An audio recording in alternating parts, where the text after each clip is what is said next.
Nicholas Ozorak. Nicholas says that they are facing two projects with similar deadlines, all right? And one is fun while the other is hard. How should I balance working on these? I have a really specific idea about this. I'm assuming you're taking both of these jobs. One is fun while the other is hard. I'm a big believer in doing the hard thing up front, doing the hardest thing up front. It's the thing that's going to take the most amount of your time. All right, so just from a philosophical standpoint, when you're looking at a build, every build comes with a set of problems to solve. And the vast majority of problems to solve won't be apparent until you're in the middle of the build. But some big ticket items are apparent right up front. Like, okay, if I'm gonna build this as a model, I need to build enough strength into it to support the thing, because styrene plastic won't get me there. Okay, so that's the first and biggest problem to solve. That's probably where I would start scratch building something like this. I would start with the engineering, because everything else flows from that. So I like to isolate the most difficult part of the problem-solving process on the assumption that it's also going to be the most time-consuming part.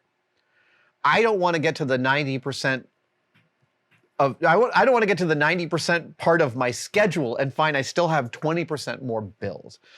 So I want to front load all the difficult and time-consuming stuff. That being said, hard builds are hard. They sap your energy, and one of the things that makes them hard, in my opinion, you're saying one's fun and one's hard, is that they're not that much fun. Is that maybe it's just work for hire, or maybe it's tedious, maybe it's just something you've done a million times. In that case, you can lose a lot of momentum in that hard build, grinding it out. And that's where the fun can come in to help build momentum. And so I like using physics terms for the emotional process of making.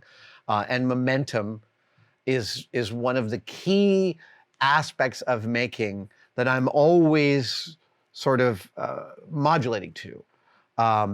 So I will start with the hard part and start machining some pieces, but as long as I've got stuff chucked into the mill, well, maybe I'll make some gun barrels, because that's really fun. Doing that high detail work is really nice. Or maybe I'll do some aestheticizing of the back thing, because those model kits arrived. And grabbing small fun things to execute and finish in the middle of a long, hard grind is a really great way to take your energy, which has been lowered by the slog of problem solving, and goose it up with a little endorphin rush of like, I did something, I made something, I completed something. I now have visible progress. So that's another one, is like, it might not be that the delineation of hard and easy are very plastic.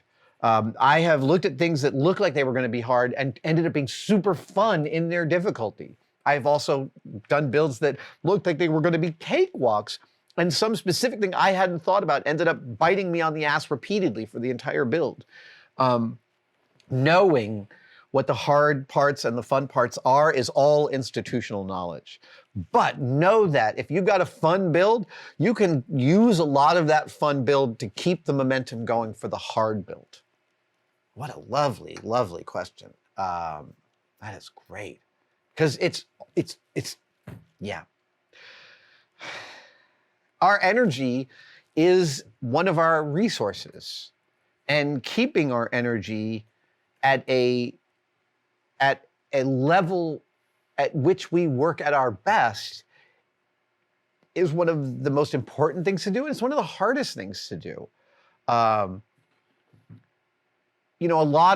the longest time in my life, I got so little time in my shop that everything about my shop was a scarcity model. And by that I mean, I would fiercely, jealously protect every moment I had in here, and I would like squeeze it in, and it would add so much tension to the process because I didn't get enough time in here as much as I wanted. And that can be that. And when you don't get enough time in your shop, doing a hard build can be really hard, because you don't have a lot of the good feelings to keep it going.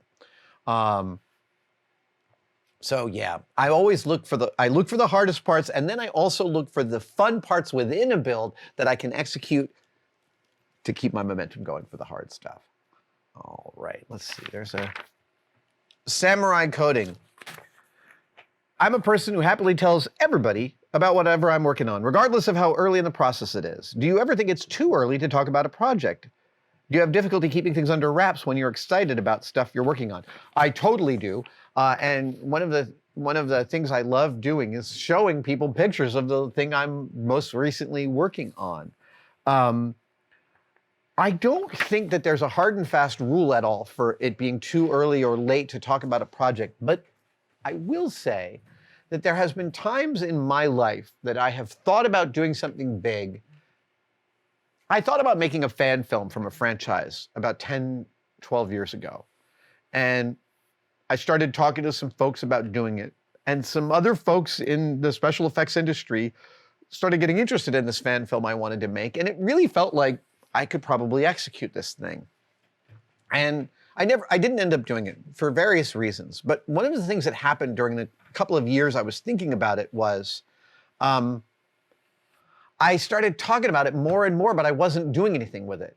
So I'd go to parties and I'd be like, oh, I'm working on this fan film, and here's the thing I want to do, and here's the thing I want to do. And all those stories about the thing sound great, but I built myself sort of into a rut where I wasn't finishing this fan film. And there were reasons that were really understandable. Again, it's not worth talking about right now, but I wasn't executing it, but I kept on getting the endorphin rush of the enthusiasm I get from other people when I talked about it. And I sort of built myself into a little feedback loop there. And that was not productive for me. I was selling something I hadn't built yet in a way. And to that end, I'm more circumspect about explicating the big things I'm thinking about executing in the future. Also, again, I want to say, when we talk about our work to other people, we're making ourselves vulnerable. And it's just important to keep that in mind. If you have a friend that always offers unsolicited advice, you might not want to tell them about the aesthetic challenges in front of you. Because I don't know about you, but I don't want to hear anybody else's solution to the aesthetic challenges in front of me. I really want to go on that journey by myself.